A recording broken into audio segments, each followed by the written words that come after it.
You can't spend all the money you want on your hair. It's just a waste, Scarlett. My mother-in-law held me down against my will and forcibly chopped off my hair.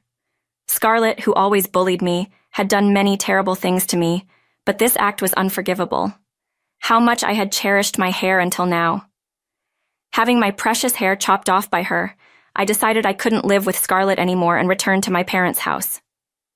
3 days after returning home, my husband called. When I answered, he was furious. "How long are you going to stay at your parents' place? It's your fault Mom got hit by a car." I couldn't see how my being at my parents' house had anything to do with it, but I went to the hospital where Scarlett had been taken, as he said. "You left to stay at your parents' house without doing anything at home. Because of that, Mom had to go shopping, and on the way she got hit by a car. Now she's paralyzed from the waist down. And so what does this have to do with me?" "It does. You should take care of Mom." "What? No way, that's impossible. Absolutely not." "Then it's divorce." I had been waiting for those words. I had been mutilated by Scarlett, having my pride and joy, my hair chopped off. To think I would agree to care for her with a simple, "Okay, I understand," that's not possible. Fine, let's get divorced then. My husband seemed not to have expected me to agree to a divorce. He was surprised. They made my life miserable, so they can just live together happily ever after. 2 years ago, I married Anthony, who was a colleague at a major automobile manufacturer. After getting married, I quit my job and started working part-time at a nearby drugstore. We wanted children someday, but haven't had any yet due to my infertility.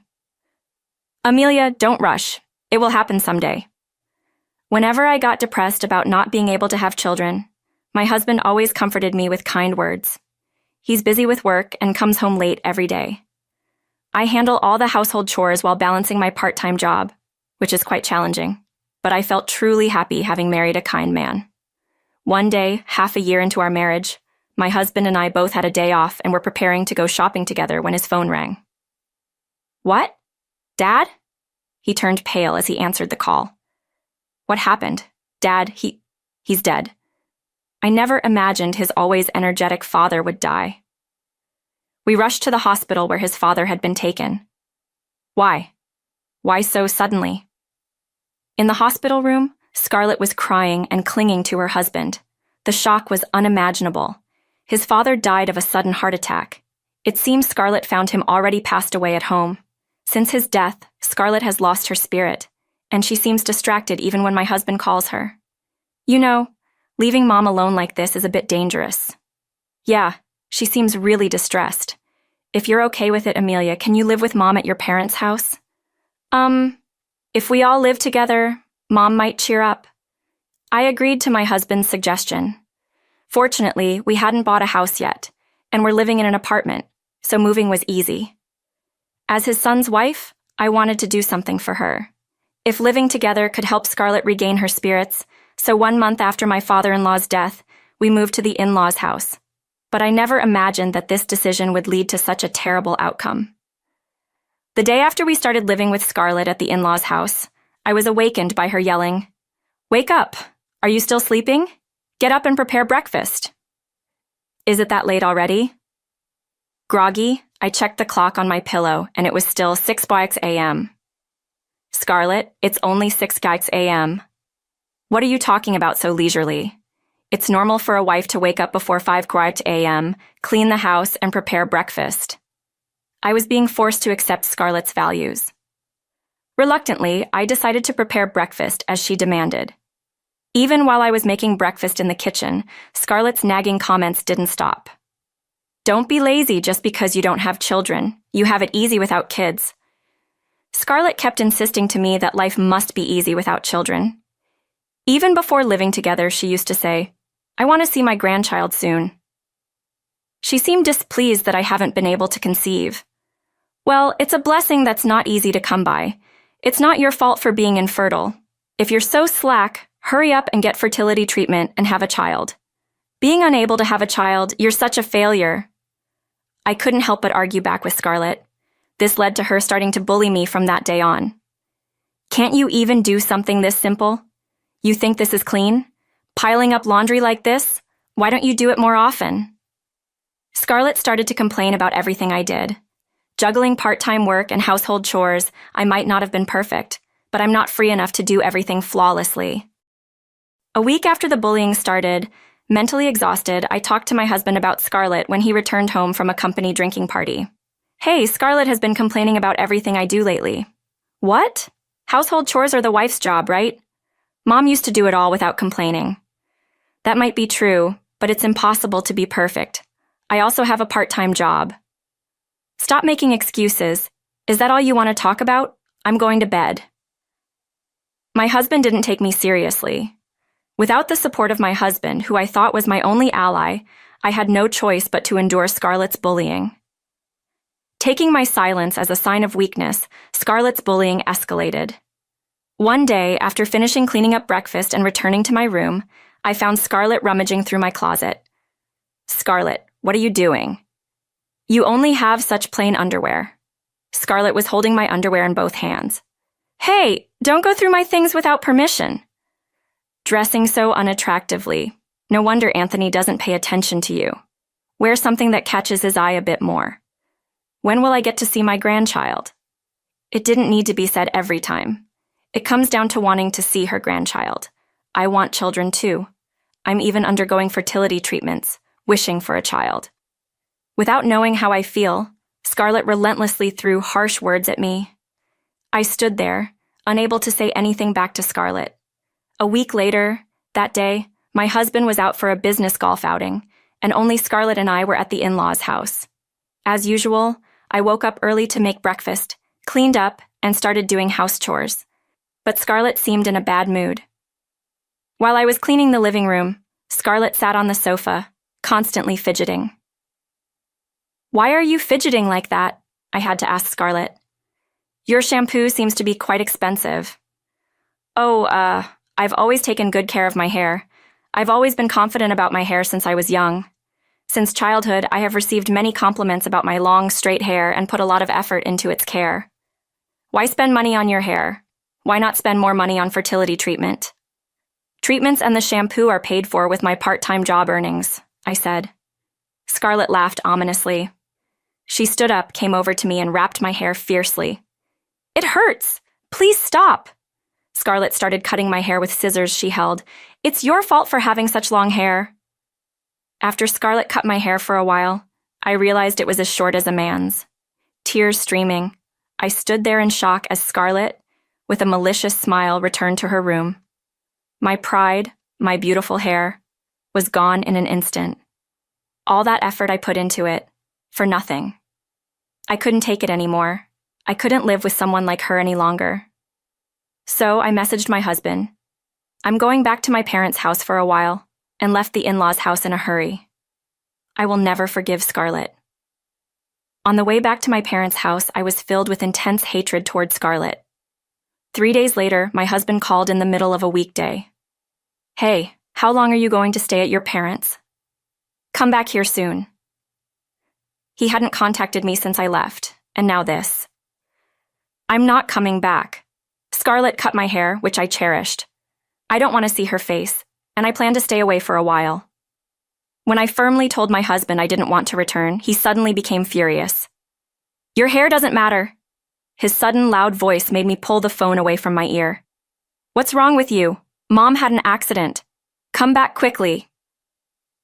Though I didn't want to see Scarlett, upon hearing she had an accident, I decided to go to the hospital.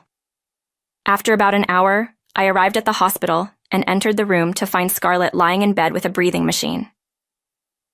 "What have you been doing all this time?" My husband, noticing me, was very heated and started berating me. "It's your fault Mom had to go shopping and got hit by a car. If you hadn't gone back to your parents' house, this wouldn't have happened." How unreasonable. What does Scarlett getting hit by a car have to do with me? I wanted to retort, but seeing Scarlett's terrible condition, I couldn't say anything back. It must have been a major surgery. Her body was wrapped in gauze, and there were abrasions everywhere. "Excuse me, are you family?" A doctor entered the room, probably to explain Scarlett's condition. Scarlett has severely damaged her lower body. There is a possibility of paralysis if the nerves are damaged. I'm afraid complete recovery is unlikely." Is there nothing that can be done? Unfortunately, there is nothing more we can do. My husband, hearing this from the doctor, collapsed to the ground, head in hands. About 30 minutes later, Scarlett woke up. Why am I in the hospital?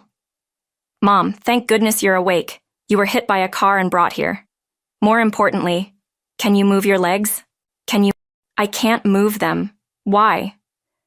It seems that, as the doctor said, Scarlett lost the sensation in her lower body. Seeing Scarlett's condition, my husband yelled at me again. It's all your fault. You have to take care of Mom now. Wait a minute. Why should I be the one to take care of her? Sure, it's sad that she had a terrible accident and is now paralyzed, but I have suffered so much at Scarlett's hands. Divorce? Absolutely not. How heartless can you be? Scarlett is in such a terrible state and you won't even care for her? If you won't, then let's get a divorce. He thinks by mentioning divorce I'll just obey him. For me, it's a welcome suggestion. In fact, I was waiting for it.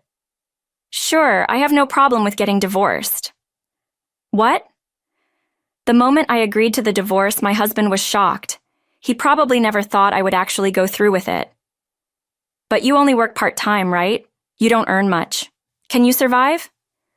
True, I work part-time, and my lifestyle will go down a bit, but I have savings and can manage for a while. I stood firm against my husband. Even if life becomes a bit harder, it's better than living with my husband and Scarlett. Really? Don't come back regretting it. Regret? No way.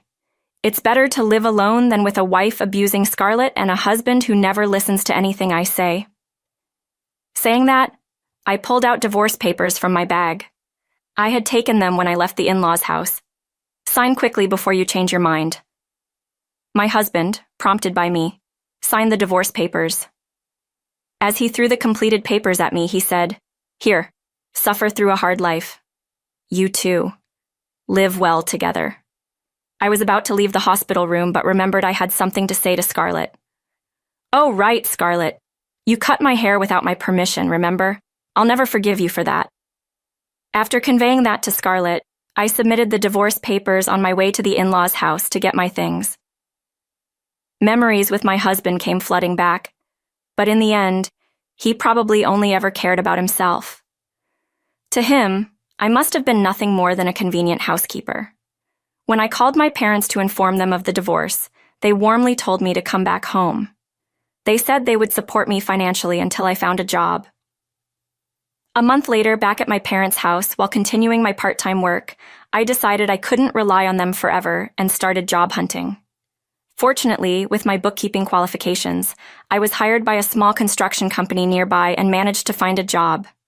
The income isn't much, but it's enough to live on. I can make it work.